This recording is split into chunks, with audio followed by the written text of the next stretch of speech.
Okay,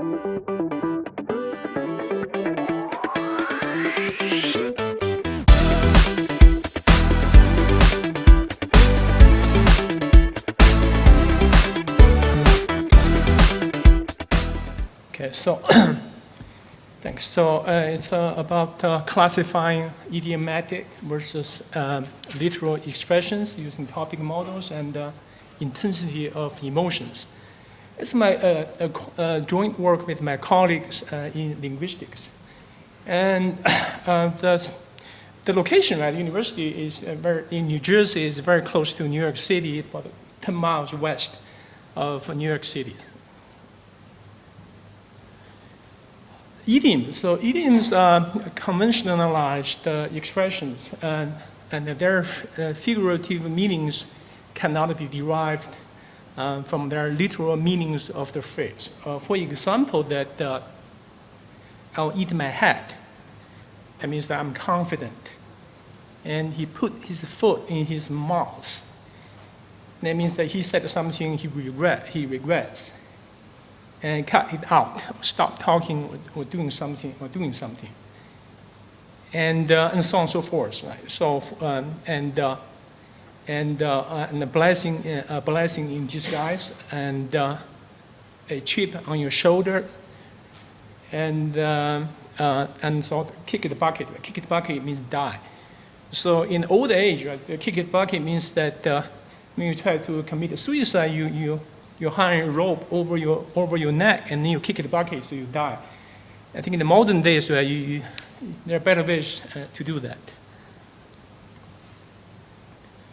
So that may pose a problem or challenges. For example, that machine translation. So we have a lot of machine translations, right, papers in this conference. And so let's see that this Google Translate. So I tried to translate, for example, this hold fire. Hold fire can be interpreted either way. Right? It could be literal or could be idiomatic. So that, say, for example, this sentence that the sergeant told the soldier to hold their fire. Please hold your fire until I get out of my way. So if I ask Google to translate this into Chinese, right, that pretty much a very straightforward translation. And if I would translate this, I would do it differently. So how good is it, right? So maybe we translate sentence back, right, from Chinese to English again, and you can see that it's pretty okay, right? Because this is in the literal context. And in the next sentence, that is that this hold fire is interpreted idiomatically. So for example, that now hold your fire until I have had a chance to explain. And hold your fire, Bill, you are too quick to complain. In this case, right, hold fire means that you should be not too quick, right, to criticize or make a comment. So again, right, if we translate into Chinese, and again, the translation is really pretty on the face value. Okay, and so again, if I translate back into English, and you can see that really is way off. So if the good translator should be able to give a true semantic interpretation of the sentence and vice versa. So hopefully we have many talks, right, in this conference about machine translation. If you guys can do better than Google Translate. So the difficulty is that idioms tend to have secondary or indirect meanings. So it's not too hard if they are rare or confined to specific genres of text. However, in reality is that idioms are plentiful and pervasive in almost any genre. So really the challenge is to tell apart literal from idiomatic usage of the same expression or two different meanings in context. So that's really a challenge. So So potentially there, we can take advantage of potential properties of idioms.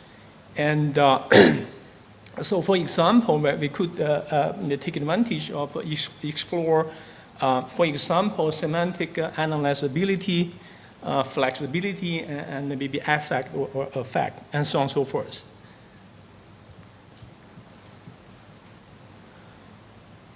So, for example, that idioms provide some degree of semantic compositionality and do have internal semantic structures.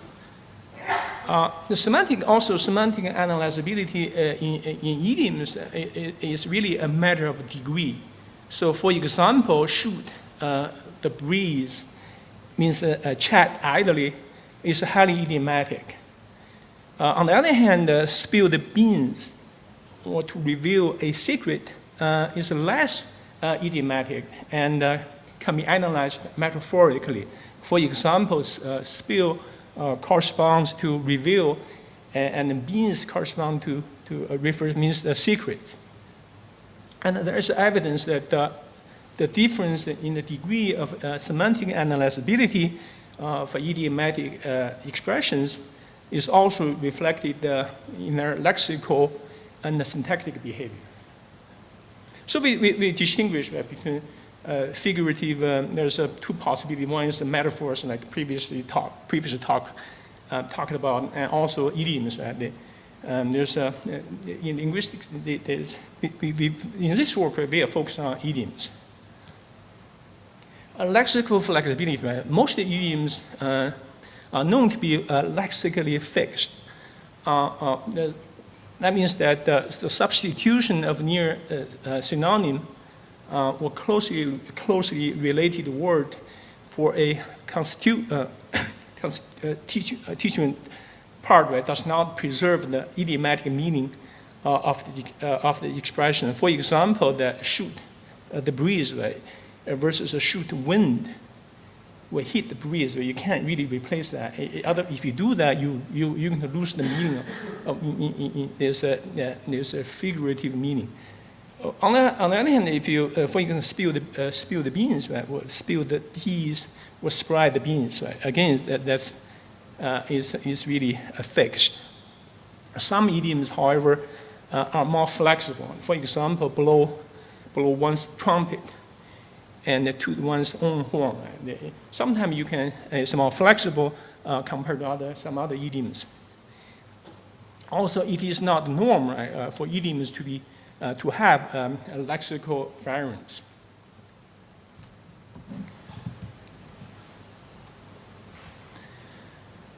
Also, syntactic flexibility, that is that linguists have often explained that lexical and the syntactic flexibility of idiomatic combination in terms of their semantic analyzability.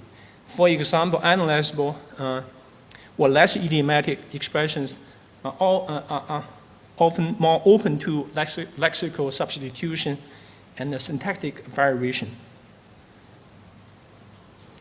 So in terms of previous approach to idiom recognition, that can be classified in two major groups. One is type-based extraction, and that means that detecting idioms at type level. And the second is the token-based detecting idioms in context. Now, for example, based on for example, typically token-based would be like approach consider tokens in context. Type-based would be idiomatic. You consider based on the idea that idiomatic expressions exhibit certain linguistic properties that can distinguish them from literal expressions. So there are many, for example, token versus type.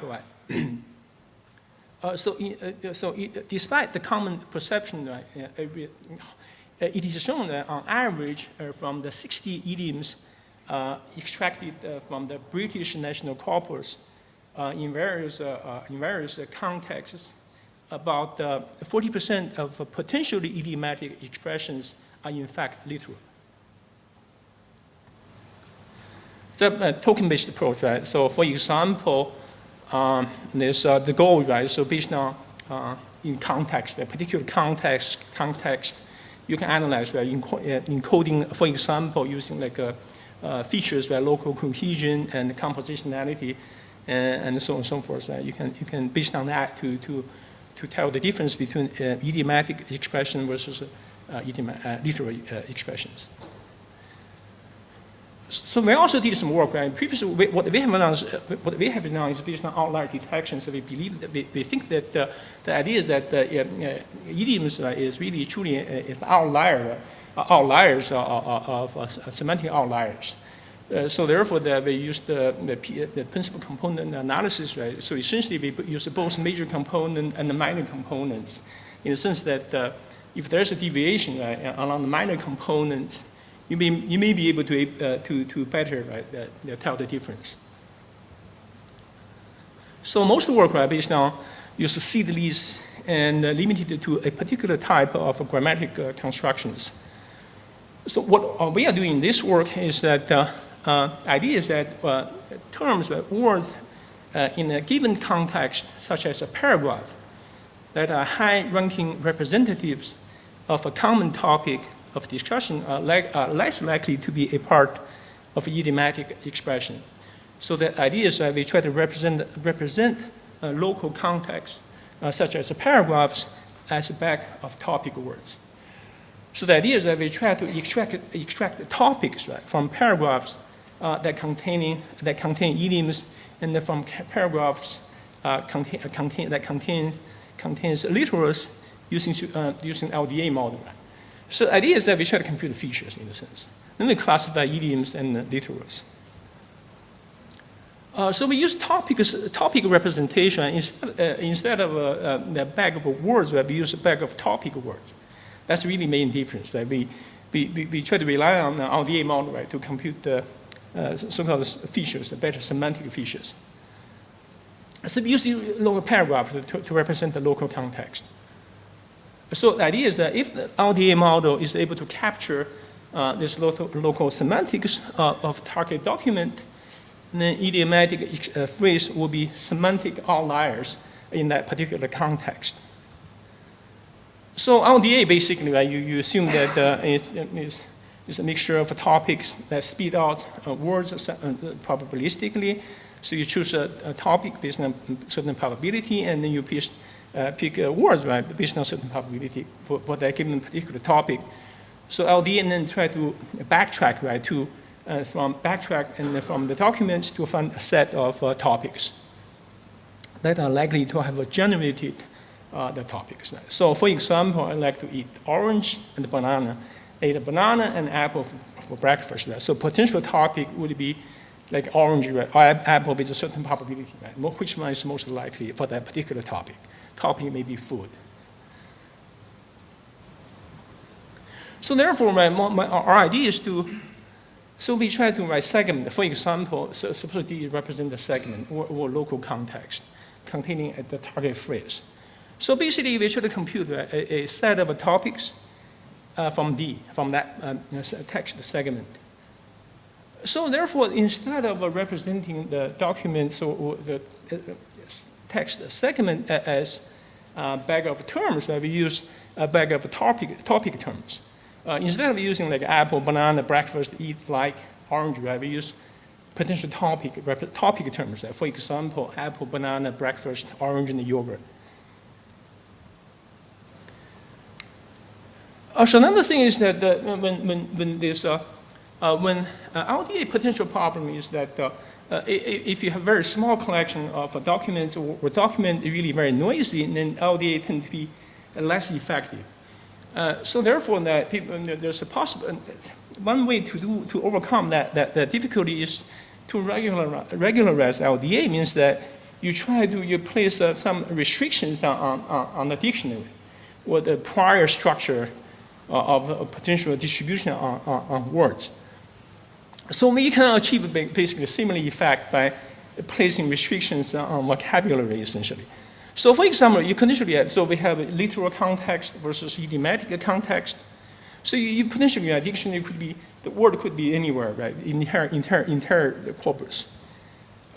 What we have done for when we compute the literal topics, right? We restrict this dictionary vocabulary to be only from these literal documents.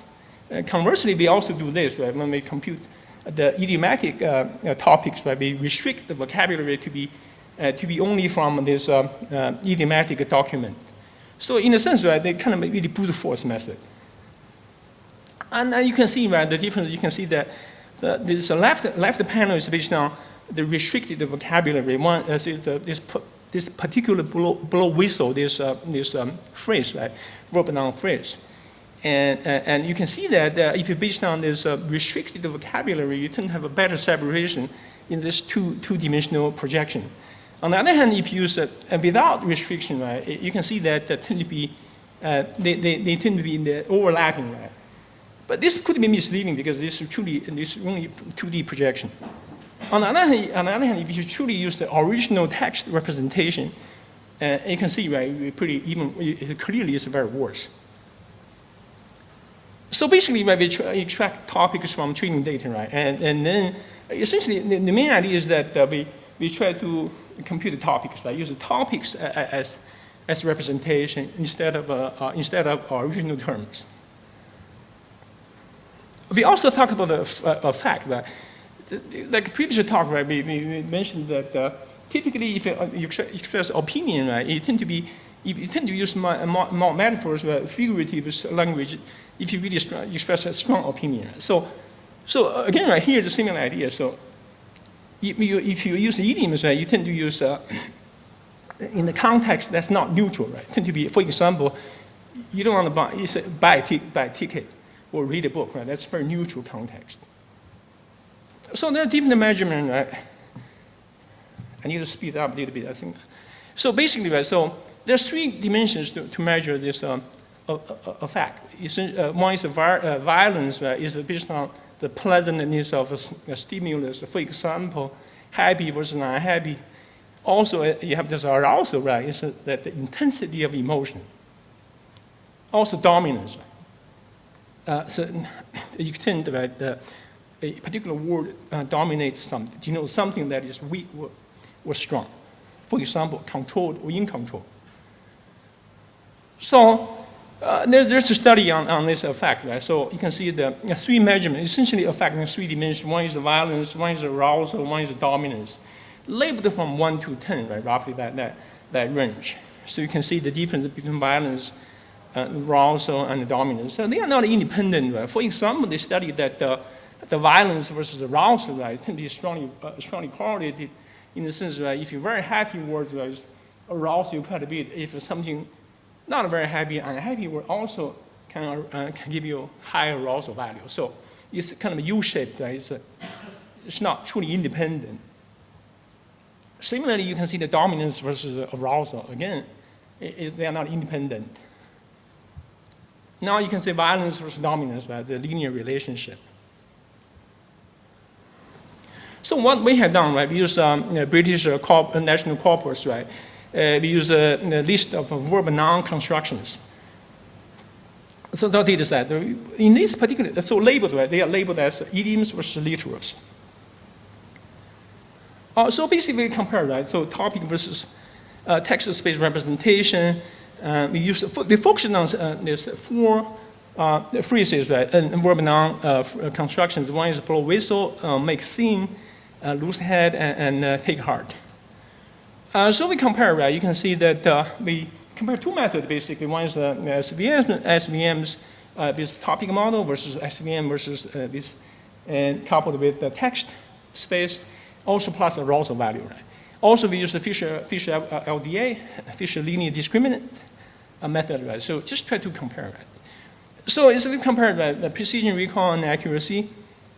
And there's there's a single paragraph versus multiple paragraph. It's very hard to read the numbers, right? But if you aggregate them together, you can see that text versus topic, right? So it's clearly text and topic model give you better performance, right? On average, right? When you aggregate all possible classifiers, all possible data sets. On the other hand, right, you can see the text versus arousal, right? Against aggregated performance is that when text coupled with arousal value tend to give you better results compared against the topics and arousal value. So I think the idea is that you can see this right, in terms of arousal value. The idea is that original terms are features, are very raw features, but topics give you much better refined features. So that means that if you add additional arousal value, it really didn't give you much of a performance, at least based on the experiment what we have done. So basically, to quickly summarize, so here's one paragraph, right? It's FDA plus topic model labels this as a global as a literal, but FDA and topic model plus arousal mark that as idiomatic. So basically, I conclude that. So I'll stop here. Thank you very much. Time for maybe 2 quick questions.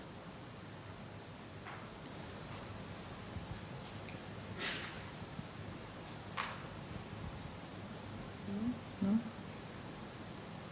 Okay. I have a clarification question. So you take these paragraphs and then you have a bag of topic model of them. And you also make a bag of topic model for the idiom. How do you, yeah, and then you... So basically, you have a verb noun construction. So you have local context. For example, single paragraph was 3 paragraphs. So based on that, you compute the local topics.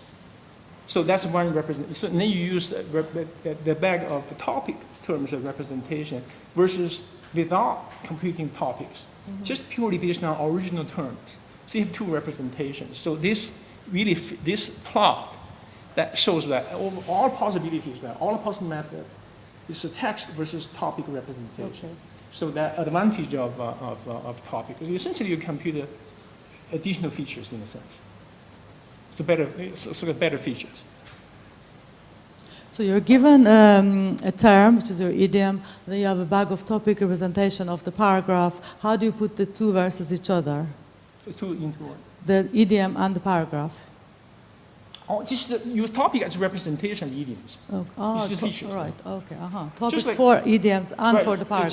Just like you have a term by document matrix that the terms that represent features, but very raw features. The topic terms would be like much refined features. Hopefully, topic again, LDA is not very crude. We only use something available to us, very crude. I'm sure that people are trying to make the LDA better model, right? So give you better results. Which you will then get better results. Well, hopefully, they'll get better sure, results. Yes, of course. I'm sure a lot of papers working on that. So. I'm sure, yes, yeah. Anybody else? Okay, thank the speaker again. Thank you very much.